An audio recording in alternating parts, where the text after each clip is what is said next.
หญ่ให้ได้ทำบุญสำเร็จตามข้าหมายที่กล่าวไว้มาตรา3ขอตกลงว่านี้มีผลศักดิ์สิทธิ์ตั้งแต่บุญบำรุงบาเชนต้นไปชอเป็น9เป็นครับจอขอชอนักเอกเริ่มที่29ตุลา2565ขอตกลงว่าด้วยการปฏิบัติในองค์การพุทธศาสนาสัมพันธ์ลาวแขวงชนเขตเปิดกองทุนใหญ่สมัยที่9กินอันหนึ่งอีกตามกฎหมายว่าด้วยการปกครองท้องถิ่นแห่งสปปลาวเริ่มได้ที่นั่งรัชหน่อยจะมาเดินไปทางบทสรุปเลยจะมาเดินลงวันที่3 มีนาคม2565กินอัน2อีกตามระบาดว่าด้วยการคุ้มครองและปกป้องการเคลื่อนไหวศาสนาอยู่สปปลาวฉบับเลขที่315ทับลลงวันที่16 สิงหาคม2516กินอาสาอีกตามหนังสือเสนอของ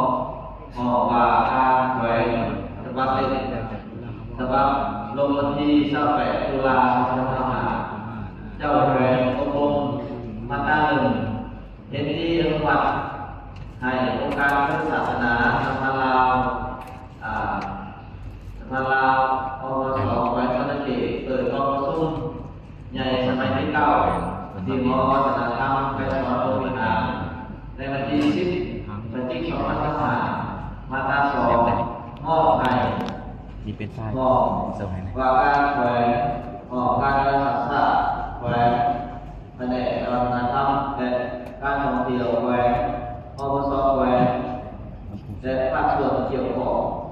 จงรับผู้และพร้อมการตั้งปฏิบัติมาตรา3ส่วนประมาณใส่การเตรียมและเรื่องกองประชุมมาตำลังกันและใส่ประมาณของแขวงมาตรา4ขอตกลงฉบับนี้มีผลศักดิ์สิทธิ์ตั้งแต่ลงวันที่ลงลายเซ็นเป็นต้นไป